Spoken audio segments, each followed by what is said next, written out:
Victor becoming like one of those great players to feel that obligation? It's like it's his responsibility to set that tone. You know, I think a lot of people would say that, and regardless of that, I think that's what he wants. I think he wants that responsibility and to be in the lead there, and he's built for it. When you play 12 playoff games, they're not all going to be masterpieces. So as much as you want to win, there's nights where you just don't have it for whatever reason. And so maybe it was one of those nights, but you also can't like throw it away. You have to look at the process in a clear-eyed manner. I'd never take away credit from them when they played the way they did, but it's a little bit of both probably. You know, like it wasn't our night, but at the same time, we could have been a lot better, and we need to be a lot better in Game 5 when we want to compete in the game. For some more perspective on the Spurs win here in Game 4, bringing in Stephen A. Smith. And Steve, it felt like San Antonio lost that home court advantage they stole in Game 1 as fast as they got it with their Game 3 loss at home. But what type of statement did they make to come back and even this series tonight? Honestly speaking, I don't think they made much of a statement. One team came to play, the other team did not. When you look at Oklahoma City, you know, you got to give San Antonio credit from the standpoint that they recognized the urgency of the moment, and they were led by Victor Wemby, who dropped about 33, and he obviously was a force. But there's not many nights that you're going to see the Oklahoma City Thunder shooting about 15% from three-point range and about 30% from the field. And a lot often, they had some open shots, and they just weren't making them. They were flat all night.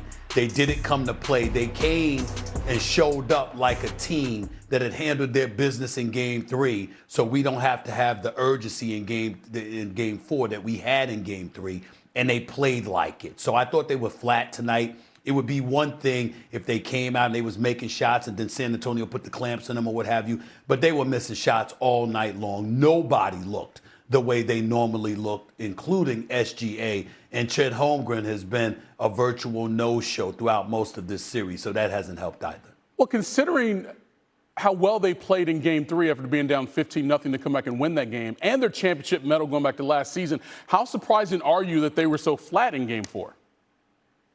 I am a little bit surprised because they're champions and they know what it takes. But you got to remember, I was covering the Western Conference Finals last year when Minnesota rolled up on them and beat them by 40. I think it was like in Game 3. They were up by as many as 44 points.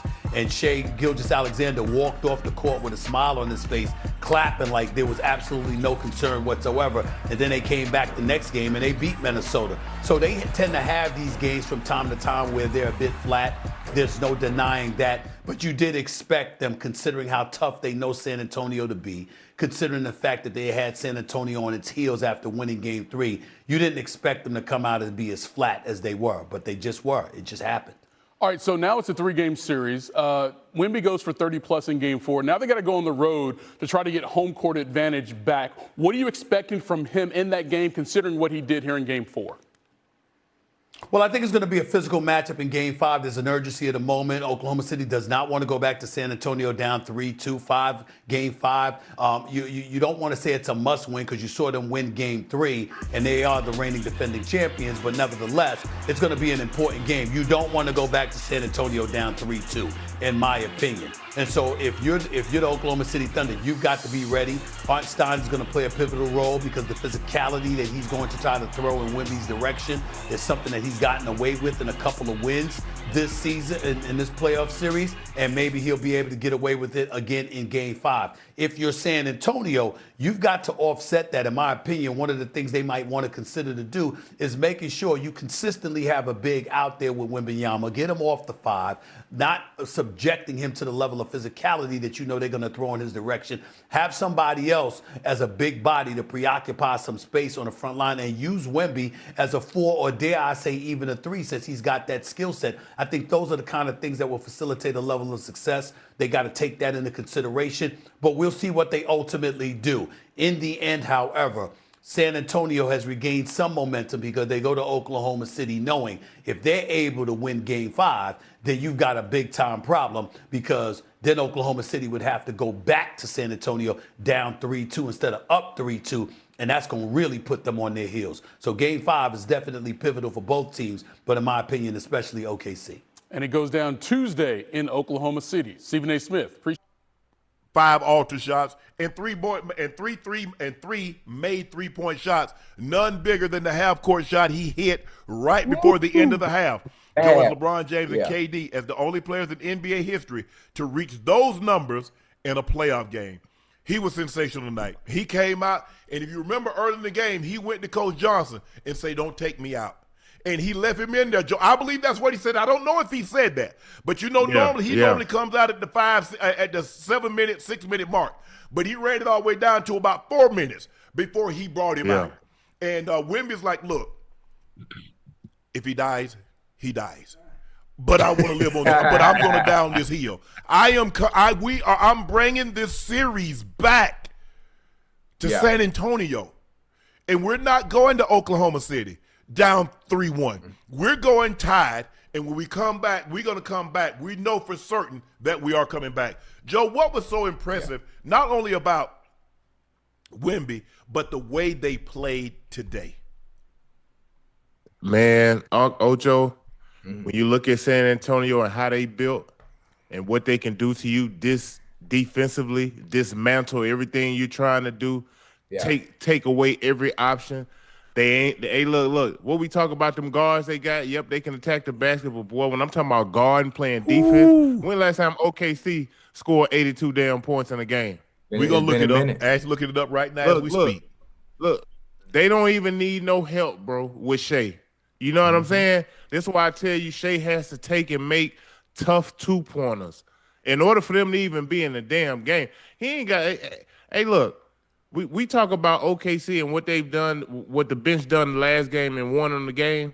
Damn, man. I mean, it was just non-existent tonight, fellas. I mean, I'm talking about nothing offensively, no momentum. They keep getting off to these slow-ass starts, and it's killing them. It's killing them, bro. It's killing them. San Antonio understood the assignment, especially Wemby. You got to love his approach to the game and how serious he takes it, bro. You know, all he wants to do is win. Okay, Ocho. He know he gonna get his numbers here just by being out there. Yeah. You know what I mean? He's just such a huge difference maker. Hell, he probably the only one had a good game today. Yeah. I thought those guards defended such at an elite level. Castle was in Castle, and they switched it off in Vassell, Champagny. Those guys were defending. Even De'Aaron Fox took the challenge that when he got matched up on Shea, he dug his heels in. Not today. Nothing cheap. Nothing deep. We're not going to let you get on the edges. We're not going to let you bust through seams. That's not going to happen. Like Joe said, if you're going to take these tough shots and make them, we will live with that. But we're not going to let you get and ones. We're not going to let you attack the paint. And you notice, Joe, for like the first 4 shots, Hardenstein was shooting that thing. And then all of a sudden, Wemby kept getting closer and closer. That next thing, he shot it clear over the damn basket. They're like, hell nah. And they see him in there. It's like, nah, let me go on back up out here. It's danger. He alters. He changes your way of thinking. All that, I'm going to attack. Hey, nothing goes, bull jive. You see 7'4.5" with a damn near 10-foot wingspan, you bringing that back up out of there. You bringing it back up out of there. I was very impressed the way they played today. Ocho, you look at OKC. Yes, sir. They did have 5 guys in double figures, but, I mean, think about it. They shot 33% from the floor, 18% from the three-point line. 82 points for this team. Hey, that lets you know that's how well the goddamn Spurs played, Uncle Joe, especially defensively. Hey, Joe, them boy was sitting in that goddamn chair out there. You hear me? Man.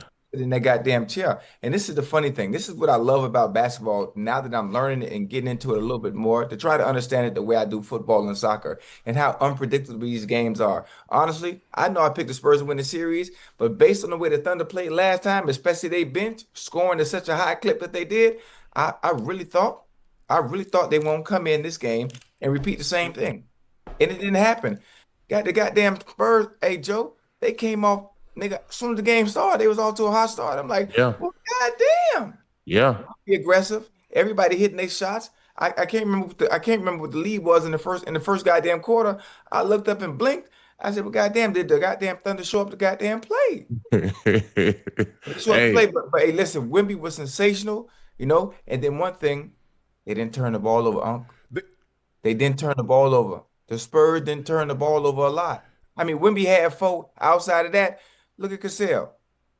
Yeah. Vassal. I think the thing is, He's a look, vassal. they're going to make some mistakes because they're young. But you see Johnson pulled Bryant to the side and said, bro, we don't need that. You trying to go 1-on-4, get a charge. Then you get a foul. Then you get a turnover. He called timeout and said, you know what? I ain't calling timeout the rest. I'm calling timeout to get your ass out the game. And then you have to understand, Harper, there sometimes you don't need to go 1-on-3. You go 1-on-3, they snatch the ball from you. In a close ball game, those are the things that hurt you. Now, look, we won the ball game, but I'll never accept anything in a win I wouldn't in a loss. So when they show them the film, and there'll be some situations like, nah, guys, we don't, this is an unnecessary play. Keldon Johnson, we just got a rebound. We don't need you to pull a 3 with 20 seconds on the shot clock. That was an unnecessary play. And so it's things like that, but they're young. They're going too young, and sometimes you have to learn by fire. But Johnson was not willing to run the risk, even though they were up 18, 20 points, Joe. He's like, I ain't running the risk. I'm not going to leave you in there and have them go on a run because I know what they can do. I know they can do.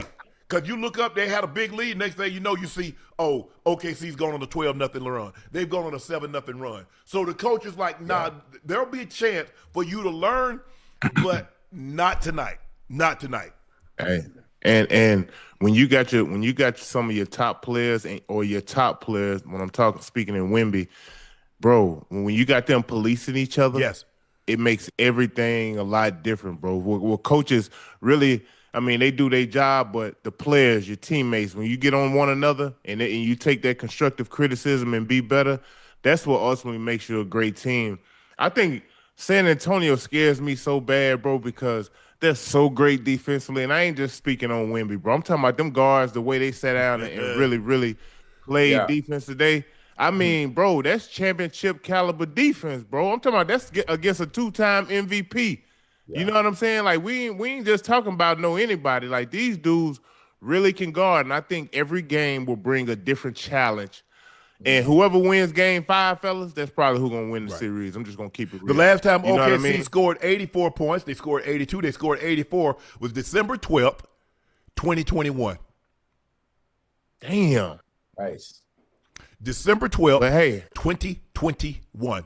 So almost 5 years ago was the last time they had this fewer points in a ball game. Hey, Uncle Joe, you think, listen, I know 4 players were in double figures. Wemby had 33, but you think because they played defense so well, it took something out of them on the offensive end? Look, I mean, go ahead, Joe. Answer that. Go ahead, Joe. I don't know if I want to say it took something out of them, but it takes away your trigger points offensively, meaning, damn, if I could just switch everything and we can sit down and play defense and they got to overextend help Ocho, then we limit you to creating opportunities for guys around him, meaning Shea. Now, we're going to live with Shea if he's going to take 20 shots or however many shots he's going to take to try to get his points. But we can't let these other dudes get off, bro. Did you see what they did to us last game off the bench? Man, we can't have that. How the hell we going to win? We let them dudes score 76 points off the bench. It seemed like San Antonio took that personal because they didn't give up Nathaniel off the bench. You hear me? But I think the thing we got to look at both sides. Both teams can defend now. So it's not like one team can defend and the other can't. It's not like this is a lopsided battle because they got 4 or 5 guys, and they still have protection in the back. You ask, think about it. It's almost like if you're playing baseball, you got Ozzie Smith at shortstop, you got Pudge Rodriguez behind the plate. Hey, you got Keith Hernandez at first base. You got Robbie Alomar Jr. at second base. I mean, you got Brooks Robinson at third base. You just loaded. Those guys can play. And then you got Greg Maddux, who has 18, 19-time Gold Glover on the mound. So when you got that kind of guys that can sit down for that, Joe, I saw a situation. OKC shot the ball. They got the rebound. Dude's right there. Boom. They go up again, shoot it again. They pass it out there. Boom. Guess what? They got the rebound again. They tried to throw it cross court. Vassal say, I know where you're going with it. You're going to try to get this thing to Jalen Williams for a spot up 3. I'm on you. Picked it down the other way. Hey, playing that passing lane worked good, especially if you can anticipate with the ball going, Joe. I think when you look at it, you know, OKC only shot 33% from the field, but hell, San Antonio ain't shoot but 38. Right. OKC shot 18% from the 3. San Antonio shot 27. This was a great defensive game. A great defense. Two teams that are very, very, very similar and built the same. It's just that San Antonio got Wemby, bro. But Hey, and when he's exploding like this and he's scoring like he scored tonight, this Yeah. is when they hard to beat. also, Joe, they ain't let Hartenstein and Chet, they ain't let them guys run Wemby off the spot. When he come across the lane and they nudging him, and what they was normally doing, they holding him down, Scott Foster blowing that whistle. Yeah. If you notice the stuff that they let them get away with, especially in game 2, they didn't let that slide. That's why you see the free throw discrepancy. You saw one team shot 18, the other team shot 32. Now the problem is now you get into a close ball game, y'all missing those free throws. They missed a lot of free throws, Joe. Those are easy buckets. Yeah. Those are an opportunity for the clock to be stopped and for you to expand on your lead. Yeah. You know what, Uncle Joe? What's up? I kind of feel bad for Hardenstein and Shed at times, obviously because of the disadvantage that they're at when they're playing against Wemby, because of height, because of length, and the ref wasn't holding the whistle tonight, Joe. You know, the ref wasn't holding the whistle tonight, and it's like, well, damn, now y'all at his mercy no matter what, because in order to play against him, you got to be aggressive. You got to. Spot. You know, you got to.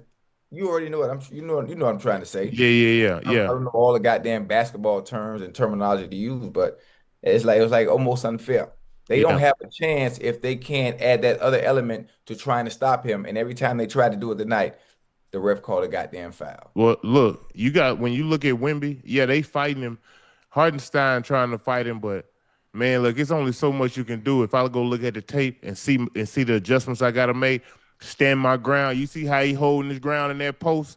You know, they leaning on him and all that. He leaning back on him. He's starting to understand, bro. He's learning as this playoff goes on. Like I mean, I don't know if his play can get better because he's had some huge games, but man, this gonna be a pivotal game 5 in OKC, and I'm not gonna tell y'all no lie. San Antonio scares me, and I know we kind of in the moment because they just won a big game. And they did a hell of a job defensively, but they play great defense on the road too, man. You know, they get off to great starts on the road too. So even in the Minnesota series, you know, in Minnesota, they getting off to 10-0 runs to start the game. So I know what they're capable of. It's just, can they sustain it for 48 minutes? But I think the thing is, Joe, is that we'd have been very foolish and naive to think they were going to shoot the ball like they did in game 3. I mean, Caruso couldn't miss. Jalen Williams couldn't miss. Nobody. Think about it. They scored 76 points off the bench. Yeah. They outscored their starters. And one of those starters is Shea, and Shea had a phenomenal game. So for me, it's like, okay, and I'm sure Coach Johnson told them, said, guys, what do you think the likelihood? Let's just continue to play defense like we're playing, and let's see if they can shoot the ball. If they shoot the ball like that again, and we play defense like we play, but let's shut off some of that water. Let's not, those wide open looks, let's try to run them off the spots. Jalen Williams had some of those same looks, and they didn't go down. Wallace and Joe and Caruso had some of those same looks, and they didn't go down. So let's play the averages. Yeah, a guy went 5 of 8. Yeah, one guy went 4 of 6. But that's not what the average is. So the likelihood of them being able to shoot the ball like that again. But I tell you what, you defend just like like we play. We don't normally give up open looks like that. That's not who we are. But if we defend like I know we can defend, we can beat that team. Yeah, and you can see, you could just tell when you watch when you was watching the game today. You could tell that San Antonio watched the film and was like, "Listen, we are overextending too much help, leaving guys wide open, not knowing why man at. It wasn't none of that tonight, fellas. Hell, it wasn't no wide open looks tonight. Hey, them guys was getting right to it defensively. Probably why they didn't play great offensively. And, you know, they just leaned on Wemby. But OKC, hey, they got their hands full, bro. They got their hands full because when you got 2 guys in your starting lineup who barely giving you points, man, it's just hard. And you hoping that Chet Holmgren was gonna come around and give you one of them big games. I don't think he's gonna be able to. Not with Wemby. I don't even see it. Joe, I don't see it. You know what it's like, Joe? It's like when we played time. Whoever time was guarding, you not gonna get no balls. Understand that. hey, get you some great cardio in. You're not going to have to come in and run on Monday because all your running going to be doing on Sunday. But we're not throwing it to you. Yeah. So if Wemby's guarding you, unless he comes – now, if he comes to block it, you see a couple of times he came to block a shot, Chet got a rebound, put it back. Or guys come get a rebound because weak side, he's going to challenge everything. If he's close, he's going to challenge it. So that's your opportunity. But as far as taking him off the bounce, Nah. that's not happening. And you have to understand also, Wallace is – it's amazing how guys, and sometimes we see this a lot, Ocho, with guys come in and like, oh, man, if he was starting. No, he going against the second and third and fourth guys. Now he's got to go against 1 and 2 guys. He's got to go against DeSalle. He's got to go against Castle. Yeah. He's got to go against Champagne. That's a whole different damn ball game. Yes, sir. Than taking Harrison Barnes or taking Keldon Johnson. Because those guys don't play defense like those first 3 guys that I mentioned. Even tonight, you look at De'Aaron Fox dig his heels in. Yeah. They say, hey. I mean, D Fox led him in